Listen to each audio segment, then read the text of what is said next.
என்னை ஏன்டா T20 ஸ்குவாடில் எடுக்கல அப்படின்ட்டு சொல்லி அடிச்சிருக்காருங்க முதல் T20 போட்டியில் சுப்மன் கில். ஸோ ஆமாங்க, இந்தியா சவுத் ஆஃப்ரிக்கா தொடர் முடிஞ்ச கையோடு அடுத்து இந்தியா நியூசிலாந்து தொடர்ந்து ஸ்டார்ட் பண்ண போகிறாங்க. அந்த தொடர்கள் எல்லாம் வெயிட் பண்ணிகிட்டு இருக்கோம். ஏன்னா இப்போது சுப்மன் கில் வந்து T20 ஸ்குவாடில் உலகக்கோப்பை ஸ்குவாடில் இடம் பிடிக்கவில்லை.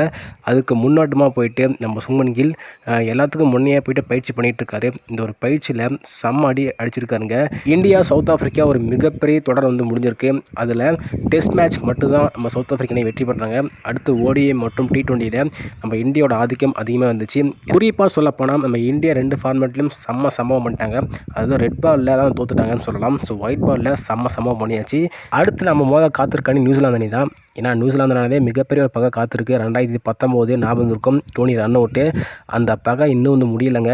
அதனால் எப்போ நம்ம நியூசிலாந்து அணியை மோதினாலும் கண்டிப்பாக அந்த ஒரு மேட்ச் நமக்கு ஞாபகம் வந்துகிட்டே இருக்கும். அதனால் இந்த ஒரு தொடர் ஒரு முக்கியமான தொடருங்க. ஸோ இந்தியா பொறுத்தவரையும் 5 T20 போட்டி 3 ODI போட்டின்னு ஒரு மிகப்பெரிய தொடர். இந்த தொடரில் கண்டிப்பாக ஃபஸ்ட்டு ஆரம்பிக்கிறது ODI போட்டி தான், அதுக்கப்புறம் T20. இருந்தாலும் இந்த T20க்காக முன்னாடியே போயிட்டு பயிற்சி எடுத்துகிட்டு இருக்க சுப்மன் கில். ஸோ அவர் பண்ண சம்பவம் தான் இப்போ வெளியே பேசப்பட்டு இருக்கு. உலகக்கோப்பை T20 ஸ்குவாடில் இடம் கிடையாது அப்படின்ட்டு சொல்லிட்டாங்க நம்மளுடைய சுப்மன் கில்லை. அதனால் அது மனசில் வச்சுக்கிட்டு முன்னாடியே போயிட்டாருங்க. ஸோ பயிற்சி பண்ணுறதுக்கு கண்டிப்பாக நியூசிலாந்து தொடரில் நான் அடித்து ஆவேன் அப்படின்ட்டு ஒரு நோக்கத்தோட குறிக்கோளோடு போயிட்டு ஒரு மிகப்பெரிய அடியை கொடுத்துருக்காரு. T20 போட்டி டீம் ஏ இருக்கு இல்லையா, நம்ம இந்தியா டீமோட ஏ டீமு, அந்த ஒரு ஏ டீம் மற்றும் சுப்மன் கில் உள்ளே போயிருக்காரு. கேப்டன்சி அவர் தான் பண்ணியிருக்காருங்க. ஸோ சம்பவம் என்ன அப்படின்ட்டு காமிச்சிருக்காரு. முதல்ல டாஸை வெற்றி பெற்ற இந்திய அணி, அதாவது சுப்மன் கில் தலைமையில் விளையாண்டாங்க. இந்த ஒரு மேட்ச் எப்படி போச்சு அப்படின்னு கடைசியில் ட்விஸ்ட்டாக தான் போயிருக்கு.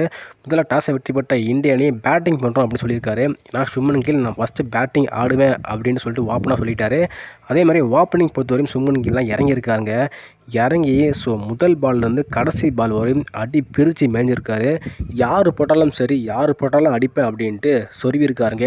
எந்த அளவுக்கு அடிச்சிருக்காரு அப்படின்னா கிட்டத்தட்ட 300 ஸ்ட்ரைட்டில் அடிக்காரு. ஃபஸ்ட்டு 10 பந்தில் 30 ரன் அடிச்சிருக்காரு. அதுக்கப்புறம் போக போக ஸ்ட்ரைட்டு மாறிக்கிட்டே போகுது. கிட்டத்தட்ட 500 ஸ்ட்ரைட்டு ஆகிட்டாரு. வெறும் 60 பந்தில் 140 ரன் அடிச்சிருக்காருங்க. மிகப்பெரிய ஒரு அடியை போட்டிருக்காரு. T20யில் 140 அப்படிங்கிறது மிகப்பெரிய ஒரு ஸ்கோருங்க. அதுவும் நியூசிலாந்து அணிக்கு எதிராக அடிச்சிருக்காரு. ஓவராலாக இந்தியா 20 ஓவர் முடியல 240 அடிச்சாங்கன்னு சொல்லலாம். 241 அடித்தா வெற்றி அப்படிங்கிற மாதிரி நியூசிலாந்து அணி கிளம்பிடுறாங்க. என்னங்க சொல்கிறது, தொடக்கத்தில் செம்ம பேட்டிங் ப்ளே பண்ணாங்க நியூசிலாந்து அணி. எப்படி சுப்மன் கில் ப்ளே பண்ணாரோ அந்த மாதிரி நியூசிலாந்து அணி ப்ளே பண்ணாங்க. எல்லாரும் குட் ஸ்டார்ட் பண்ணி ப்ளே பண்ணாங்க. அதாவது ஸ்டார்டிங் நல்லாவே ப்ளே பண்ணாங்க. போக போக ரன்கள் அடிக்க முடியல. குறிப்பாக சொல்லப்போனால் கடைசி வரையும் நியூசிலாந்து போராடினாங்க. இருந்தாலும் வெற்றி பதிவு பண்ண முடியலங்க. சுப்மன் கில் தலைமையில் முதல் T20 போட்டி அதிரடி வெற்றின்னு சொல்லலாம். ஏன்னா சுப்மன் கில் பேய் ஃபார்மில் வந்துட்டார்னு நினைக்கிறேன். ஏன்னா ஒரு மேட்ச் அடித்தார்னா கண்டிப்பாக அடுத்த மேட்ச் செம்மையாக ப்ளே பண்ணுவார். அந்த ஒரு மேட்ச் தான் இப்போது அவர் ஃபார்ம் கொடுத்துருக்குன்னு சொல்லலாம். இந்த ஃபார்ம் அப்படிங்கிறது டெம்பரரி தான். ஆனால் அந்த கிளாஸ் இருக்கு இல்லையா, செம்மையாக ப்ளே பண்ணியிருக்காருங்க. 140 ரன் அடித்து மிரட்டி விட்டுருக்காரு.